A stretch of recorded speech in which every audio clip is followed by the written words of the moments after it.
Andrea Arnold's first two feature-length films, as well as her short film Wasp, suggest a director that's capable of the same forthright portrayal of social realism as Alan Clarke. Like Clarke, Arnold's films move along at a naturalistic, often languorous pace, yet they contain a perpetual tension, a threat of sudden violence of both the emotional and physical kinds. Her intense character studies, coupled with her graphic representations of working-class tableau, align her work with that of other of her contemporary directors, such as Shane Meadows. Arnold's first full-length offering, Red Road, is a film that is nominally, if perhaps tangentially, concerned with Glasgow's relatively short-lived but hugely iconic group of high-rise towers in the northeast of the city. Like other similar structures, these flats were designed to rehouse large numbers of rental tenants living in dilapidated housing that had long since outlived its purpose. The baby boom of the 1950s onwards necessitated a rapid urban regeneration programme, and high-rise concrete structures were deemed to be the most cost-effective and quickly constructed method of providing affordable housing for large numbers of people.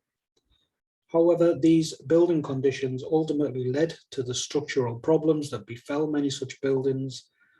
The Red Road flats were themselves demolished in 2012 due to the presence of asbestos. Kevin Lynch describes imageability as that quality in a physical object which gives it a high probability of evoking a strong image in any given observer. And it was in this way that the Red Road flats became a visual shorthand for the city itself, recognisable partly because they stood in stark contrast to the relatively flat landscape they served, and partly because their decidedly brutalist style of construction, most markedly seen in the shorter, wider towers. Their proximity to each other increased this imageability, and they mark Arnold's film as Glaswegian before a single line of dialogue is spoken.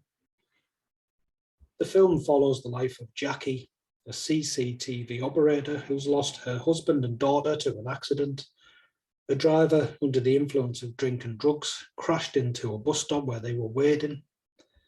It's perhaps this loss that sees Jackie living vicariously through the cameras that she operates, insinuating herself into the lives of the city's residents in ways that surely overstep her job's objectivity. She demonstrates concern for an elderly dog that struggles to keep up with its owner, and amuses herself by watching a cleaner in an office building, first dancing as she works, then flirting with a male colleague. Her job, however, is to remain objective and vigilant, to remain as aloof and impersonal as the cameras themselves. Essentially, she's supposed to treat every person who comes under the camera's gaze with suspicion, yet she cannot help but find emotional links to the figures on her screens. When the elderly bulldog fouls the pavement, another security operative tells her to report the owner, but she defends the dog, saying it's not well. It's when she believes that she's seen the man who killed her family that she begins to venture out of the safety of the CCTV centre and into the lives of the residents of the Red Road flats, where any sense of objectivity is entirely abandoned. Jackie enjoys a particular spatial privilege through her ability to surreptitiously occupy the city spaces from the comfortable distance that the cameras afford her. There is then a clear element of trust given to Jackie. She's shown utilising the cameras that seemingly cover every possible viewpoint within the city, using her zoom facility to close in on particular details. She can literally trace an individual's progress across the city, switching between cameras that are capable of a focus good enough to identify facial features. Whilst her voyeuristic peeks into the lives of the people her cameras take in are relatively unobtrusive, her obsession with Clyde, the man responsible for the deaths of her husband and daughter, sees her abuse this trust and her access to space. She first notices a man following a woman behind a garage, and believing that he's about to attack her, she calls it in. However, she vetoes this when it becomes apparent that the couple are engaging in consensual sex. After they've ended the act, though, she realises that this man is Clyde, and she then seems to spend much of her working time actively looking for him. Upon seeing him driving a van with a business phone number on the side, locksmith for hire, crudely painted, she phones the number in order to let Clyde's employers know about his criminal past. However, it's Clyde who answers the phone, having formed this business venture ad hoc in order to support himself after his release from prison. She also remotely follows him home to the Red Road flats and observes his spatial habits, who he spends time with, where he drinks. Her obsession with Clyde means she remains in a state of subjective alertness during her time at work, and this leads to her neglecting to spot a scuffle that ends in a stabbing until the victim is slumped on the ground bleeding. Given that her job is ultimately to provide information that protects members of the public, Jackie's inability to remain objectively distant ensures that this role is compromised. Her sudden loss of objectivity almost seems to effectively release her from an emotional stasis. Throughout the film, there's a sense that her life is characterised by a distance, both personal and spatial. Jackie views the streets of Glasgow from the comfort of her office, where she's spatially removed from the goings-on that she observes. Yet she's more emotionally attached to these tableaux than she is to her own life.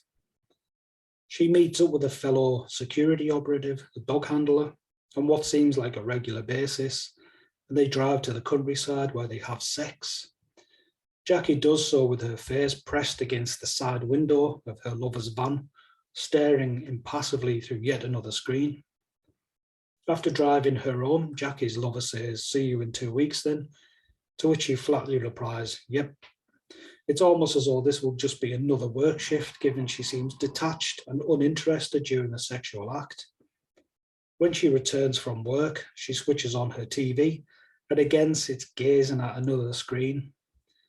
What's absent from her life is tactile experience. Her sexual encounters seemingly elicit no gratification on her part. There are hints that she yearns to interact with her CCTV subjects. After she leaves work one night, she reads some adverts in a newsagent's window that she's observed the dog walker reading, and she even encounters this dog walker in the street. It's clear that CCTV viewings that comprise her working life are symbolic of a generalized detachment that she has imposed upon herself after her loss, and in transgressing that barrier, she's perceptibly allowing experience to filter into her life.